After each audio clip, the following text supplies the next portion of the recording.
La guerra secreta. Agente doble triciclo.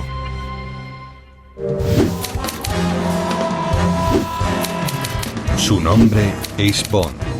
James Bond. Espía, aventurero, símbolo sexual y con licencia para matar. ¿Pero fue la ficción de Ian Fleming sobre 007 una realidad? ¿Era James Bond este hombre? Popov. Duško Popov. Pero este agente no era un personaje de ficción. Fue un espía de verdad que jugó un papel de alto riesgo en la Segunda Guerra Mundial. Fue crucial para el éxito del día D. Robó a los nazis miles de dólares en efectivo. Suministró información vital a los aliados sobre las bombas volantes de Hitler. Y casi logró impedir el ataque japonés a Pearl Harbor. Esta es la historia de un peligroso juego de engaños, lleno de excesos personales, en el bar, en el casino y en la alcoba. Esta es la verdadera historia de Duško Popov, cuyas acciones durante la Segunda Guerra Mundial le convirtieron en uno de los actores más importantes en la historia de la guerra secreta.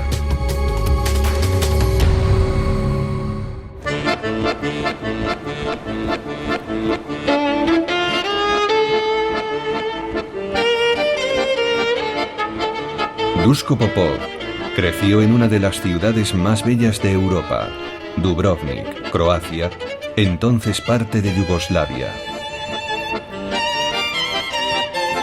Hijo de padres ricos y con buenas conexiones, tuvo una educación privilegiada.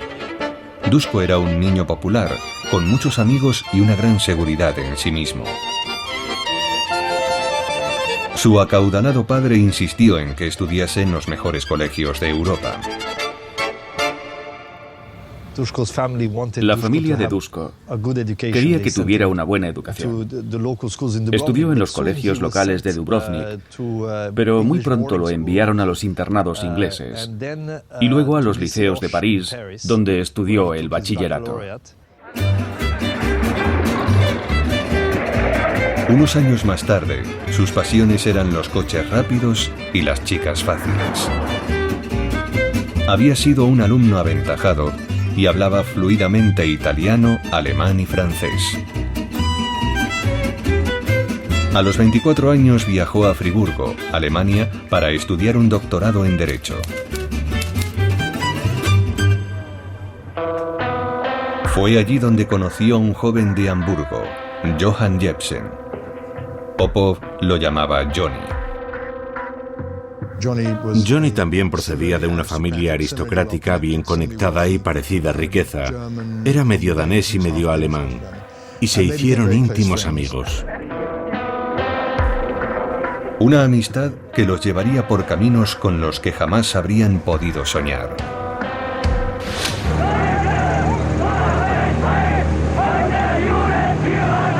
...1936 era un periodo extraño para ser estudiante en Alemania. En las calles se multiplicaban las esvásticas y el odio a los judíos. En Friburgo, el liberal Popov se sentía indignado por el hostigamiento nazi hacia los judíos.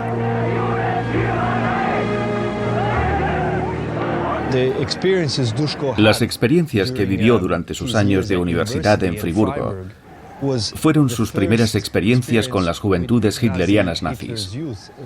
Y fue aquello lo que le dio la fuerza para luchar contra lo que entonces estaba sucediendo en Europa.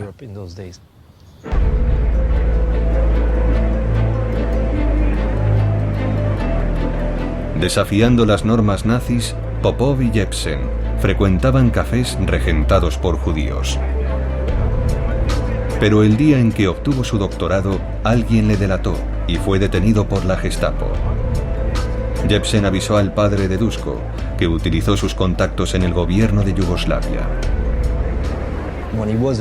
Fue arrestado y posteriormente rescatado gracias a su ángel de la guarda, Johnny Jebsen.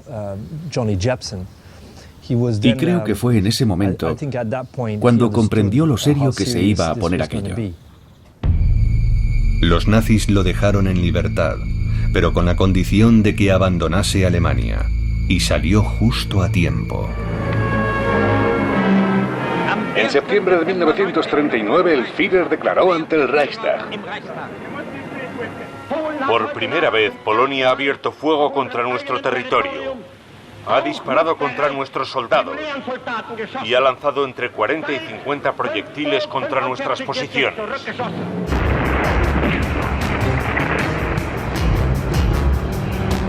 En septiembre de 1939, Alemania invade Polonia. 2 días después, Gran Bretaña declara la guerra a Alemania. Para enfrentarse a Gran Bretaña, Hitler iba a necesitar información sobre su enemigo.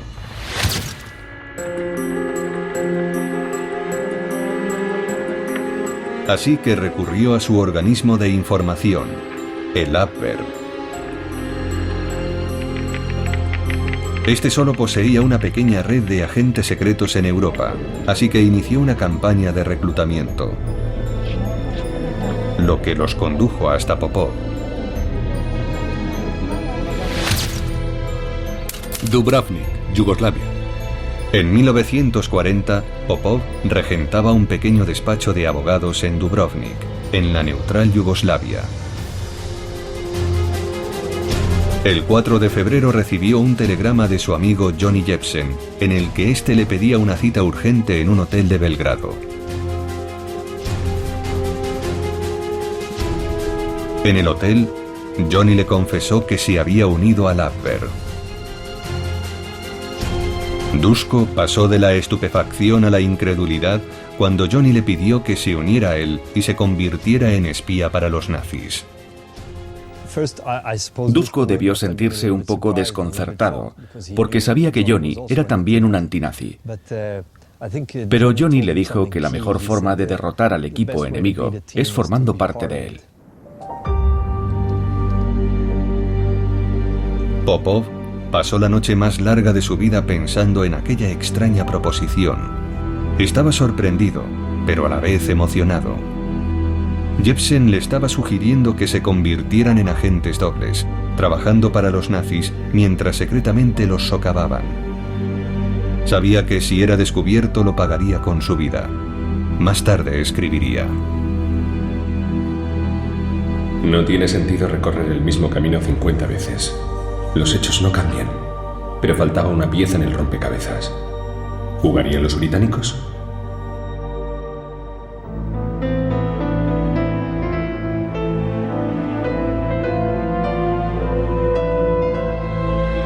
A la mañana siguiente acudió a la embajada británica en Belgrado y les ofreció sus servicios.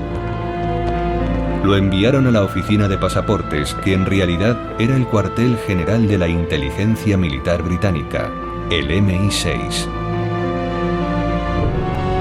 El MI6 le investigó durante 2 días y finalmente aceptó. Duško llamó a Jepsen y le dijo que estaba preparado para jugar. Popov, el agente doble, había nacido. Nombre en clave para los alemanes: Iván. Para los británicos: Triciclo.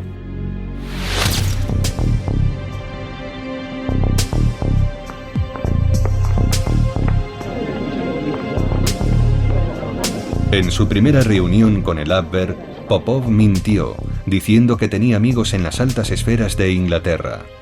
Los alemanes le proporcionaron como tapadera la dirección de un negocio de importación y exportación entre Yugoslavia e Inglaterra. Johnny Jepsen, convertido en su controlador, le proporcionó extensos cuestionarios acerca de la fuerza y la moral del ejército británico. Popov se los entregó al MI6 para que los rellenase y luego se los devolvió al Abwehr.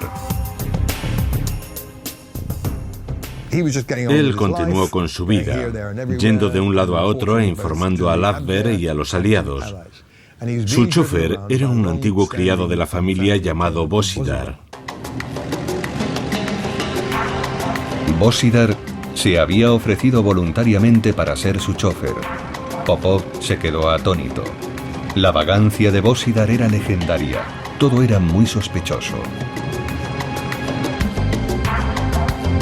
Johnny Jepsen descubrió que Lapver había reclutado a Bosidar para espiar a Popov y que muy pronto podría descubrir sus vínculos con el MI6. Duško Popov no tuvo elección.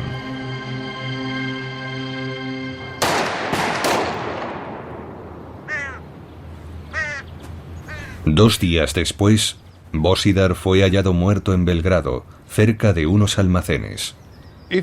Si observamos este suceso con los valores de hoy en día, aquello fue un brutal asesinato a sangre fría.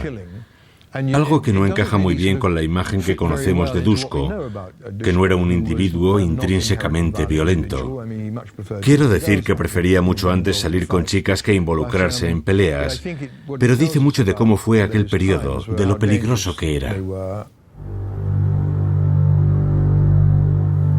La policía llegó a la conclusión de que Bosidar había sido asesinado en un robo fallido.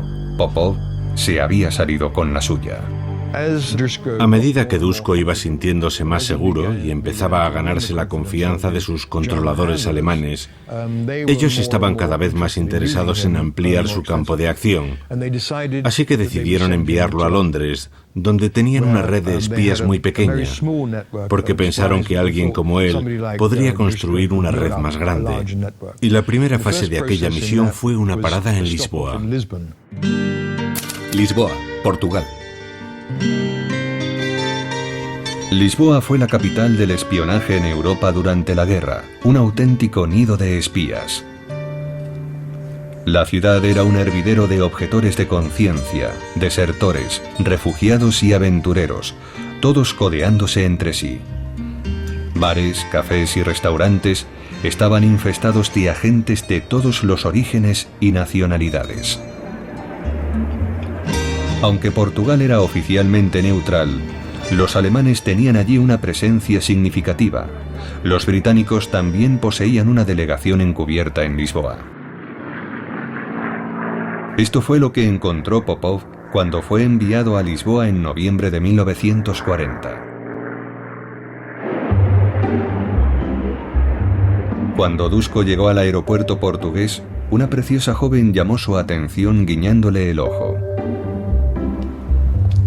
Se llamaba Elisabeth Sarbach y había sido enviada para recogerlo. Una limusina negra les estaba esperando y ambos subieron a ella. El coche fue conducido hasta una gran villa, donde los recibió un hombre alto y aristocrático. Era el esposo de Elisabeth y el controlador de Popov en el Abwehr, Ludovico von Karstoff. Su nombre verdadero, Ludwig Kremer von Auenrode. A Popov le cayó bien von Karstoff, quien compartía su afición por la compañía de mujeres. Se hicieron amigos de inmediato. Compartían el mismo amor por la vida y la libertad. Lisboa era un buen escenario para Duško. Se llevaban fantásticamente bien, eran muy amigos. Y Duško recibió de él sus primeras instrucciones. Lo que tenía que hacer cuando llegase a Londres, la información que debía conseguir, los contactos que tenía que establecer.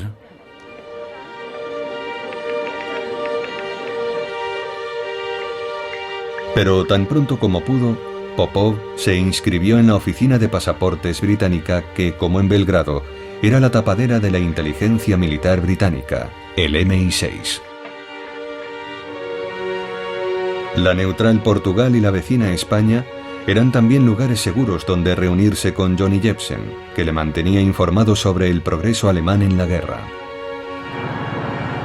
Le habló de cómo el pueblo alemán se lamentaba de vivir en la precariedad, mientras las fábricas producían aviones y tanques, de la deslealtad entre las filas del Abwehr, y le informó sobre una nueva tecnología que los científicos alemanes llamaban micropunto. Popov terminaría familiarizándose con el micropunto, pero mientras tanto se limitaba a pasar la información al MI6. Podían compartir secretos, pasar la información que estaba obteniendo a los británicos, a los alemanes, planear las cosas por adelantado. Popov urdía su plan, mientras representaba su papel encubierto como hombre de negocios de una empresa de Yugoslavia, cuando el Haber le envió su billete de avión al hotel. Duško abandonó Lisboa el 20 de diciembre de 1940 con destino a Londres.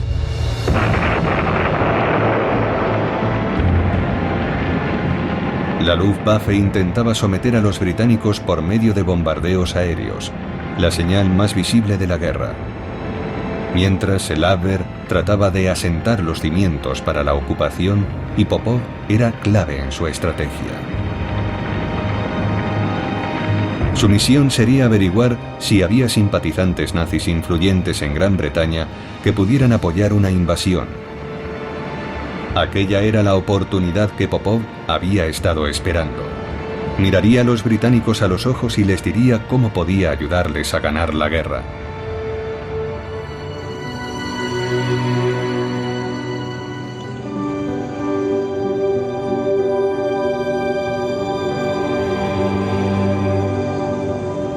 Mientras era trasladado en coche a la capital, Popov se enfrentó por primera vez a los horrores de la guerra.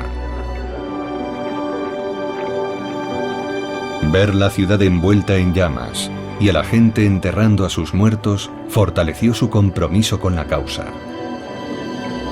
Cualquier duda que tuviera, moral o ética, acerca del trabajo que estaba haciendo, se disipó cuando fui testigo de los bombardeos y de cómo los británicos les hacían frente.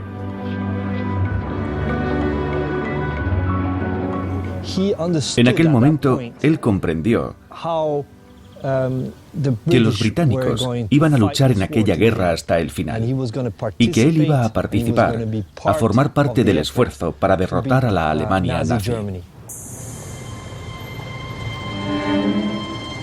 En el Savoy, en la calle Strand, fue recibido por un hombre elegantemente vestido. Su misión era investigar a Popov y averiguar si era digno de confianza. Thea Robertson, responsable de la dirección de agentes dobles. Fue recibido por un individuo excepcional, Thea Robertson, que dirigía el llamado Comité de la Doble X o de la Doble Cruz. Habían detenido a un gran número de agentes alemanes en Gran Bretaña y les habían dado a elegir entre ser ejecutados o trabajar con ellos bajo una estricta supervisión.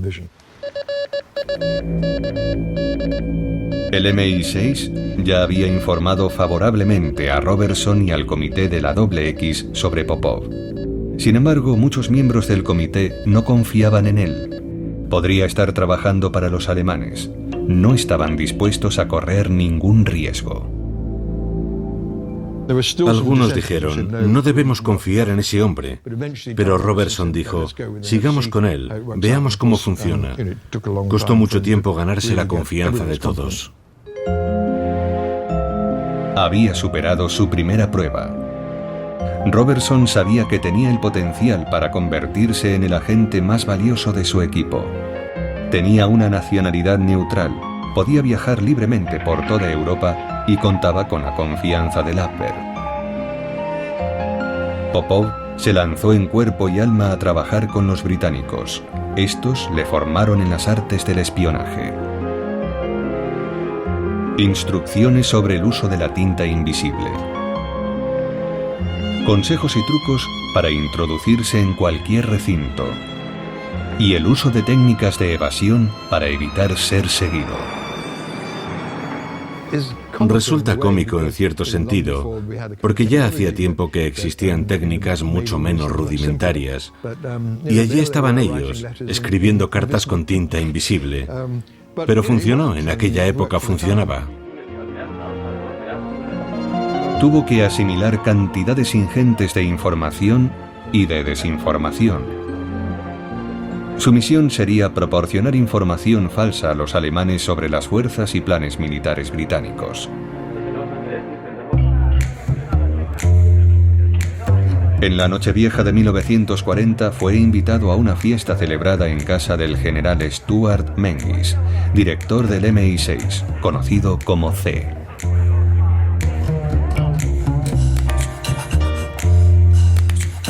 Allí fue presentado al artista de cabaret Friedel Garner, la mujer más bella que había visto desde su llegada a Inglaterra. Pero cuando la conversación empezaba a ponerse interesante, Menzies le pidió que le acompañase a su estudio. Allí le dijo, sin ambigüedades, que no le gustaba, pero que tenía las cualidades de un magnífico espía, y que si no acataba sus órdenes, se convertiría en un espía muerto.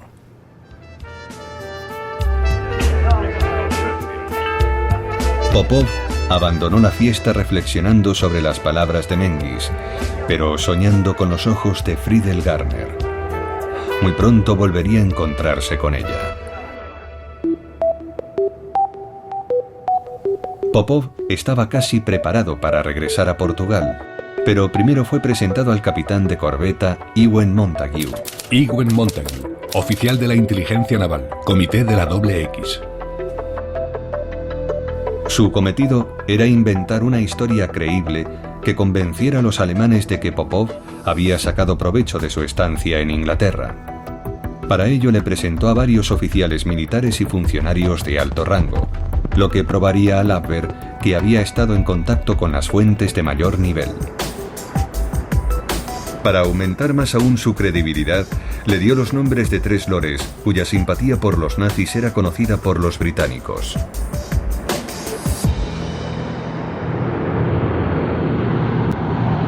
El 2 de enero de 1941 subió a bordo de un vuelo de la KLM con destino a Lisboa. El mortífero juego de espionaje había comenzado.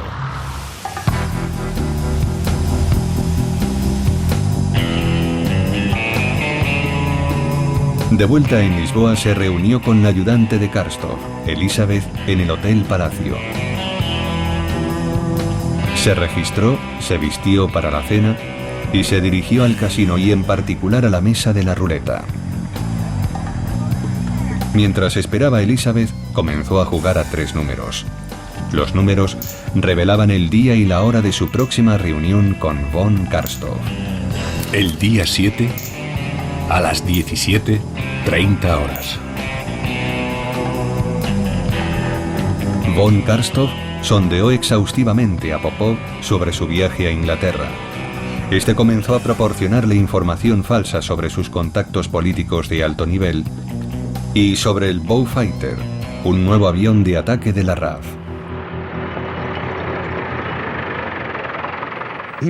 Duško había recabado toda aquella información como espía para el Abwehr. Cuando regresó a Lisboa, pasó esa información a su controlador. Von Karstov quedó encantado y la envió a Berlín. Allí la recibieron emocionados. Aquel era el patrón de trabajo. Popov trabajó la ruta Lisboa-Londres impecablemente durante 2 meses. El Abwehr estaba enormemente interesado en saber todo lo posible acerca del Beaufighter. Popov continuó pasándoles más información falsa, como la ubicación incorrecta de campos de minas británicos. Los británicos le entregaron un plano que mostraba la ubicación exacta de las minas en el Canal de la Mancha. Por supuesto, esa ubicación era incorrecta. Se trataba de confundir a los alemanes. Era un juego extraordinariamente complicado de engaños y dobles engaños. Lo que intentaban era crear en las mentes de los alemanes una imagen equivocada sobre lo que estaba ocurriendo en Inglaterra. Una imagen de lo que precisamente no estaba ocurriendo. Para aliviar su estrés, Popov se aseguró de tener tiempo para su esparcimiento. En Lisboa disfrutaba de la compañía de una brasileña de hermosa figura, María Helera. En Londres figuraba en la lista principal de todo el mundo. Este es un extracto de su diario de una semana de 1941.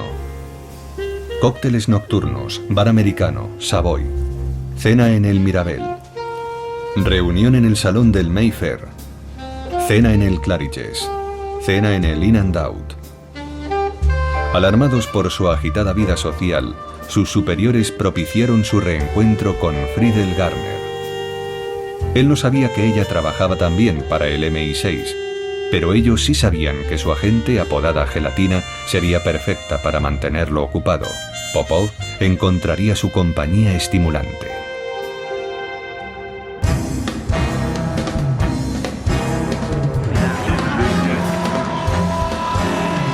El casino del Hotel Palacio se convirtió en su cuartel general, y fue allí donde nació la leyenda del agente James Bond. Un agente británico cuya misión era vigilar a Popov fue testigo de sus andanzas en el bar del casino y en la mesa de baccarrà. El agente era Ian Fleming.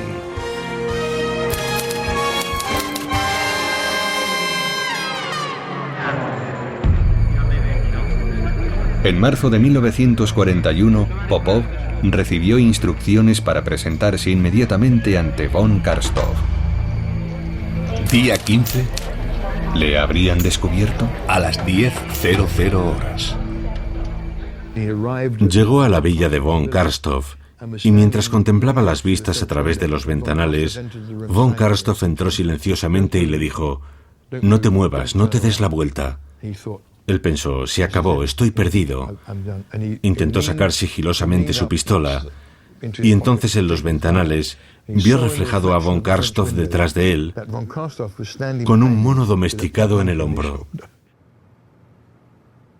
Popov no había sido descubierto. Pero von Karstov le comunicó una terrible noticia. Yugoslavia había sido bombardeada e invadida por Alemania. Por todas partes pueden verse los despojos de un ejército derrotado.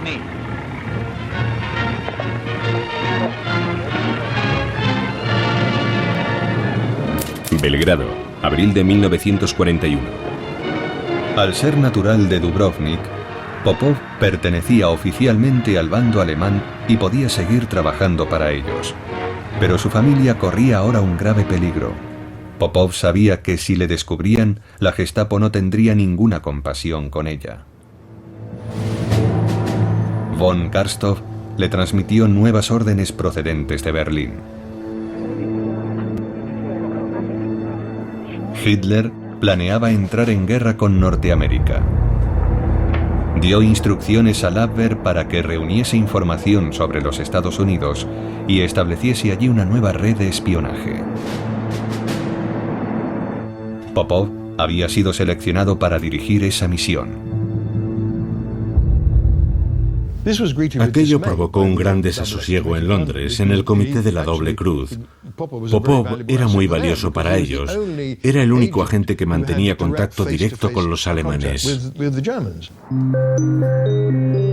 Pero Popov, en su siguiente visita a Londres, explicó al comité de la Doble Cruz cómo podía convertir el viaje a Estados Unidos en una baza a su favor. Popov ya había persuadido al Abwehr de que tenía una falsa red de espías operando en Gran Bretaña que había estado pagando de su propio bolsillo. Y explicó al comité de la Doble Cruz que había convencido al Abwehr para que se hiciese cargo de los costes. Así podría lavar el dinero en los Estados Unidos y reenviarlo a Gran Bretaña. El Abwehr estaría contribuyendo directa e involuntariamente a las arcas del MI6. El comité de la Doble Cruz quedó estupefacto ante la simplicidad de la idea a la que denominaron Plan Midas. Popov regresó a Lisboa para vender la idea a von Karstov.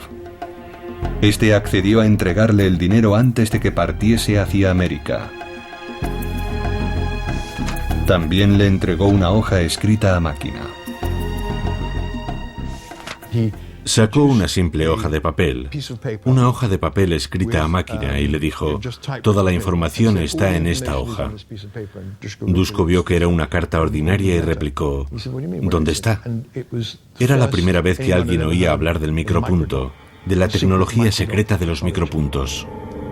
Visible únicamente bajo el microscopio, el micropunto ocultaba un dossier con un enorme cuestionario sobre las fuerzas militares estadounidenses. Los alemanes habían desarrollado una técnica para reducir documentos a un tamaño tan minúsculo que podían ocultarse en un punto impreso por una máquina de escribir. Von Karstov pidió a Elizabeth que descorchase una botella de champán para brindar por la nueva misión.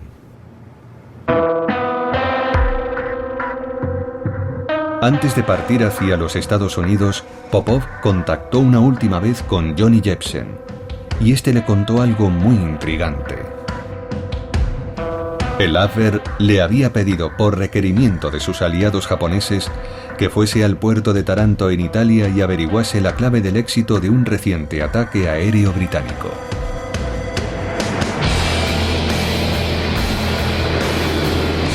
Aquel ataque había sido el primero de la historia en ser ejecutado íntegramente desde portaaviones. Desconcertado, Popov se preguntó por qué los japoneses estarían tan interesados en aquella operación.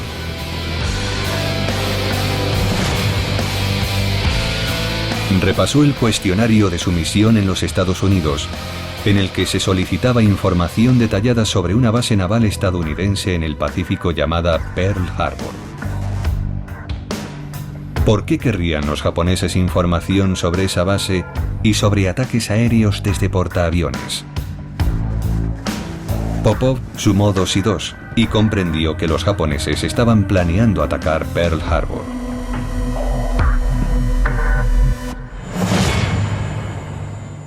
Ahora su viaje a los Estados Unidos había adquirido carácter de urgencia.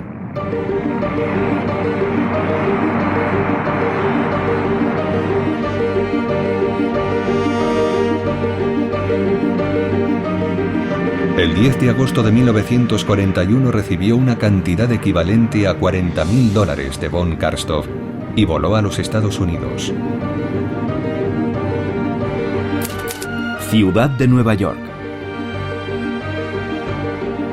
Nada más aterrizar, se dirigió al cuartel general del FBI. Los británicos habían avisado de su llegada, pero no fue recibido con los brazos abiertos. Su entonces director, J. Edgar Hoover, se consideraba a sí mismo por encima de la ley y confiaba en muy pocas personas, y aún menos si eran forasteras. No hay ningún misterio en nuestra forma de trabajar. La fórmula es muy sencilla. Formación intensiva, personal cuidadosamente escogido y altamente eficaz, y unos requisitos estrictos en cuanto a conducta, inteligencia e integridad.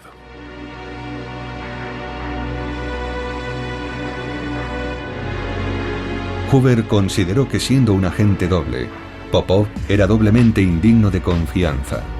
Decidido a no concederle una entrevista, envió en su lugar a un equipo de agentes que quedaron fascinados por la tecnología del micropunto, pero en absoluto por la historia de Pearl Harbor. Agentes alemanes. Tras tratarlo con desconfianza, le ordenaron que se fuese. A partir de entonces fue vigilado estrechamente. La situación se prolongó durante semanas. La posición de Popov se hizo insostenible. Sus advertencias sobre Pearl Harbor habían sido desoídas y tampoco le permitían llevar a cabo sus actividades de espionaje falsas para el Abwehr.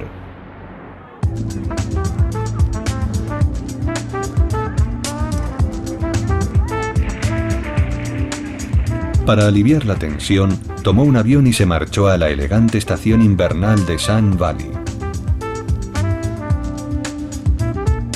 Esquiaba desde primera hora de la mañana hasta el anochecer. Y mis noches transcurrían entre una bruma de alcohol y sexo. Pero era más fácil sonreír forzadamente en compañía que lamentarme a solas en Nueva York.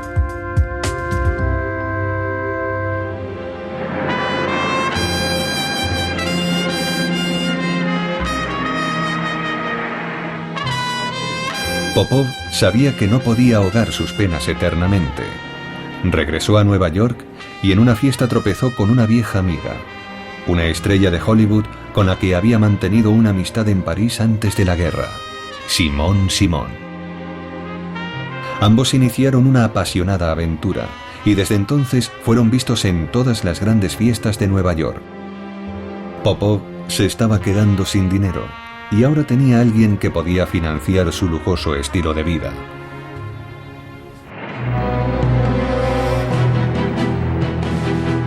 Inesperadamente, el FBI se puso en contacto con Popov. Hoover deseaba verle. ¿Acaso su mensaje sobre Pearl Harbor había calado después de todo? El 24 de septiembre, Dusko entró de nuevo en las oficinas del FBI en Nueva York y fue conducido a un pequeño despacho. Hoover, sentado detrás de una mesa, no se levantó. Sin más preliminares, ordenó a Popov que se sentara y comenzó a despotricar, golpeando la mesa con el puño mientras atacaba su reputación. Hoover era un personaje extraordinario en muchos sentidos. Era probablemente homosexual, aborrecía a los extranjeros y odiaba a los playboys. Detestaba todo lo que Dusko representaba. Hoover le dijo que saliera de su despacho, pero Popov se negó. Encendió un cigarrillo e inició una encendida defensa de su posición, describiendo el cuestionario del micropunto y advirtiéndole del plan para atacar Pearl Harbor.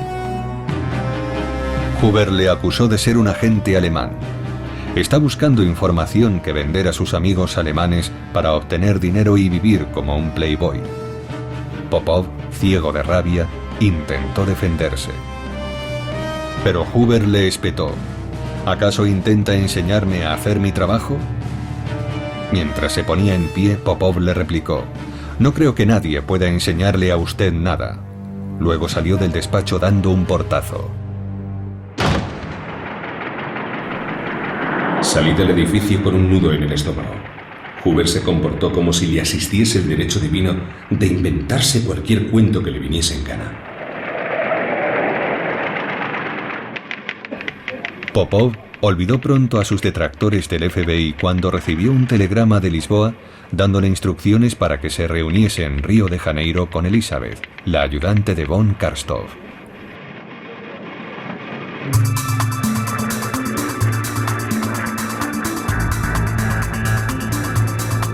Popov viajó a Río a finales de octubre y mantuvo una larga serie de encuentros con Elizabeth y los agentes del Abwehr. A estos no pareció preocuparles el inexistente contacto con sus controladores en Lisboa y la ausencia de progresos en el cuestionario sobre Pearl Harbor.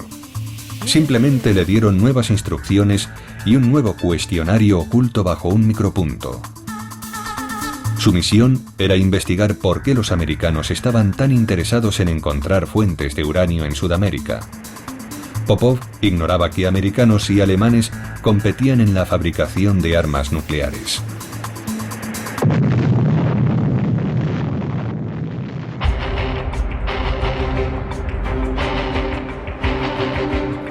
Popov regresó a Nueva York por vía marítima. Pero a tan solo 3 días de arribar a puerto, una noticia impactante llegó al barco. Los japoneses habían atacado Pearl Harbor. Los 353 aviones que lanzaron el ataque nunca hubiesen podido cubrir los más de 6.000 kilómetros que separan Japón de Hawái, así que sin duda habían despegado desde portaaviones. 7 de diciembre de 1941.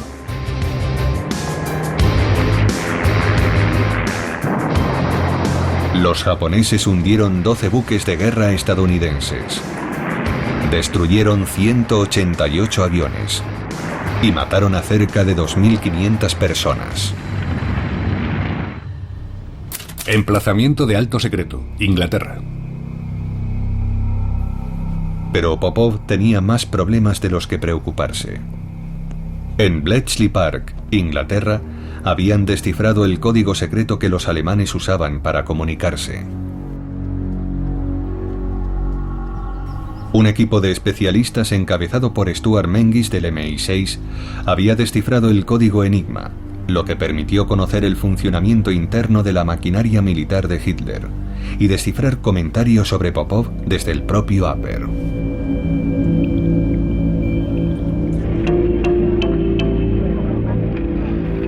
Popov no había mantenido contacto con ellos desde la reunión en Río hacía varias semanas y ahora cuestionaban su lealtad. Los británicos no podían alertar a Popov sin correr el riesgo de desvelar el descifrado de Enigma. Así que le dejaron regresar a Portugal y hacer frente a las consecuencias. Cuando volvió a Lisboa, se encontró con la sorpresa de que a von Karstov se le había unido otro controlador del Abwehr. Juntos le interrogaron sobre su misión. ¿Por qué no había llevado a cabo ninguna de las tareas encomendadas? Popov mantuvo una calma imperturbable y les contó toda suerte de historias para justificar su inactividad en los Estados Unidos.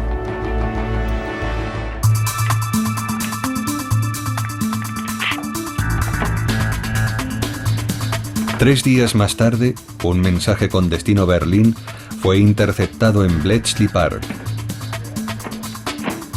El mensaje señalaba que Popov seguía siendo digno de confianza. Los británicos estaban asombrados y llenos de júbilo. Y lo mejor de todo es que el Abwehr le permitía reanudar su labor como enlace entre Lisboa y Londres.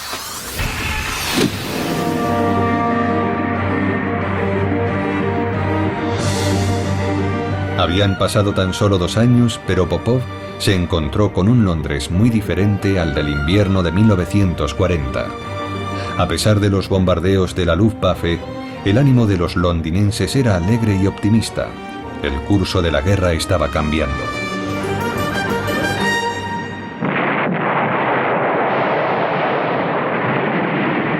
En octubre de 1942, Alemania pasaba por serias dificultades. La derrota parecía cuestión de tiempo. Los aliados planeaban un contraataque. El principio del fin de Hitler recibió el nombre de Operación Overlord, o Día D.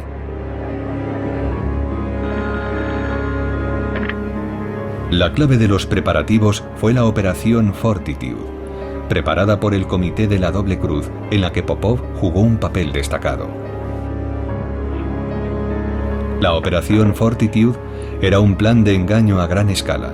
Los aliados no querían que Hitler supiese que la invasión iba a tener lugar en Normandía, de modo que construyeron cientos de tanques y aviones falsos. Luego los situaron en lugares estratégicos, visibles para los aviones alemanes, para convencer a Hitler de que la invasión comenzaría en Calais o incluso en Noruega. En cualquier lugar menos en Normandía. Esta operación dependía también de la información falsa que Popov proporcionase a los alemanes. Su papel fue muy significativo, ya que era esencial poner todas las piezas del rompecabezas en la mente de los alemanes, para que no averiguasen el lugar exacto del desembarco del día D. En su último viaje a Lisboa, Popov presentó a von Karstov un dossier sobre la orden de invasión de los aliados. Contenía información engañosa sobre el número de tropas en Gran Bretaña y daba la localización falsa de 3 cuerpos del ejército y de 23 divisiones, el equivalente a más de 500.000 de soldados. El 9 de marzo, un mensaje interceptado del Abwehr describía las informaciones de Popov como fiables. Como consecuencia de ello, 15 divisiones, es decir, casi 250.000 hombres, fueron reenviados a Calais. La estratagema consistía en convencer a los alemanes de su lealtad, para que cuando llegara el día del gran engaño, los alemanes se tragasen el cuento con más facilidad. Popov regresó a Londres por última vez y llevó consigo informes confidenciales sobre las nuevas armas alemanas. Von Karstov le había advertido de que no fuese a Londres, porque en las semanas siguientes Hitler iba a atacar la ciudad con un arma terrorífica. Popov entregó al MI6 las fechas de los primeros ataques de la bomba volante V1. Bletchley Park. Cuando quedaban apenas 5 semanas para la Operación Overlord, una noticia inquietante llegó a Bletchley Park. Johnny Jepsen había sido secuestrado en Lisboa por la Gestapo, que estaba investigando sus finanzas. Al Comité de la Doble Cruz le preocupaba que Jepsen pudiera desenmascarar a Popov y poner en peligro el plan de engaño para el desembarco en Normandía. Pero ya era demasiado tarde para posponer el día D.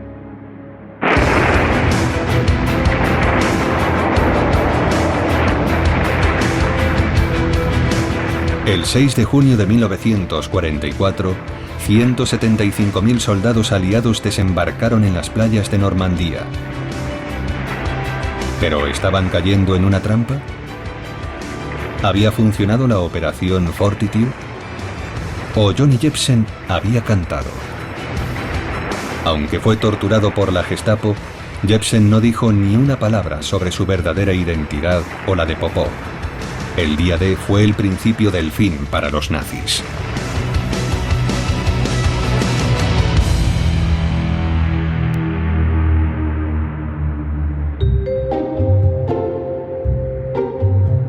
En Londres, Popov fue invitado a una cena de celebración en la que tenía reservado el asiento de honor. Se anunció que le había sido concedida la Orden del Imperio Británico, pero él no estaba de humor para celebraciones. Johnny Jepsen había muerto de un disparo mientras intentaba escapar. Un eufemismo muy común para encubrir un asesinato. La muerte de Johnny fue un golpe muy duro para mi padre. Creo que a partir de entonces su vida cambió. Habían estado cubriéndose mutuamente las espaldas durante la guerra y juntos consiguieron cosas muy importantes. El doble esfuerzo en ambos bandos había funcionado a la perfección. Un sentimiento de odio amargo, frío y destructivo fue creciendo en mi interior como una tempestad. Quería venganza. Popov obtendría su venganza después de la guerra. A las puertas del Palacio de Buckingham, la muchedumbre gritó hasta quedarse ronca.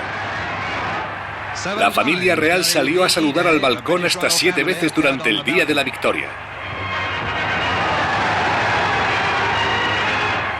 Y el pueblo que aguardaba abajo era el pueblo de Inglaterra, que durante 5 años y medio padeció las bombas y el fuego de la Alemania nazi.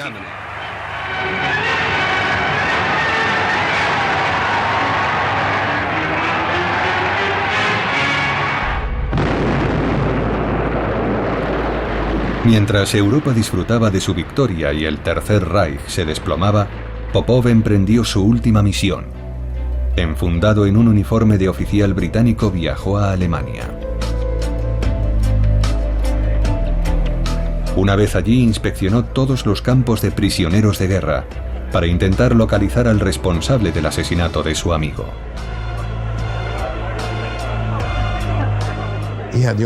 Disfrutaba del título honorario de teniente coronel y se impuso la tarea de averiguar qué le había sucedido a su amigo. Un nombre no dejaba de aflorar: Walter Salzer, un miembro del servicio de inteligencia alemán que seguramente sabía lo ocurrido con Jepsen. Salzer había sido comandante del campo en el que habían asesinado a Jepsen. A los ojos de Popov, él era el asesino de Johnny. Siguió la pista hasta la ciudad norteña de Minden, pero no encontró a nadie en su domicilio. Así que irrumpió en la casa y esperó.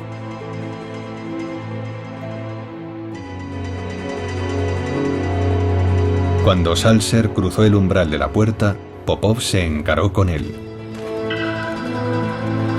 Le llevó a un bosque cercano e introdujo el cañón de su pistola profundamente en su boca. ¿Podría matar otra vez? Sabía que no podría matarle. Allí vomité mis pecados, mi vergüenza y mi dolor.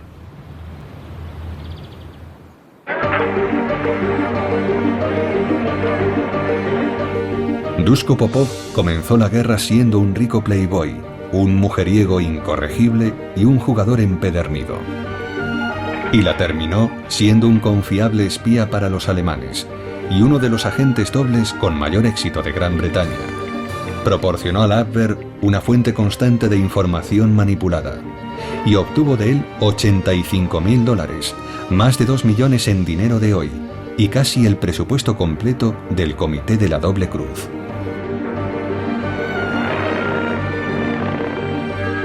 Su advertencia sobre Pearl Harbor puede que cayera en saco roto, pero su habilidad para el engaño fue muy importante para el día D. Duško Popov consiguió nublar constantemente las mentes del servicio de inteligencia alemán.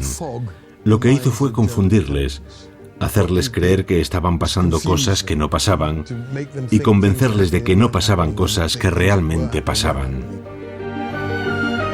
¿Pudo ser Duško Popov quien inspiró a Ian Fleming para su personaje de James Bond?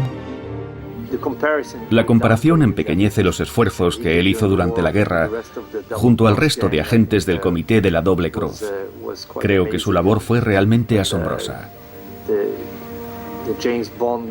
La comparación con James Bond tal vez resulta fácil a efectos prácticos, pero no es muy justa. Cuando regresó a Gran Bretaña, después de su intento de vengar la muerte de Johnny Jepsen, Duško Popov recibió la ciudadanía británica y la Orden del Imperio Británico. La ceremonia se celebró, como no podía ser de otro modo, en el bar de cócteles del Hotel Ritz.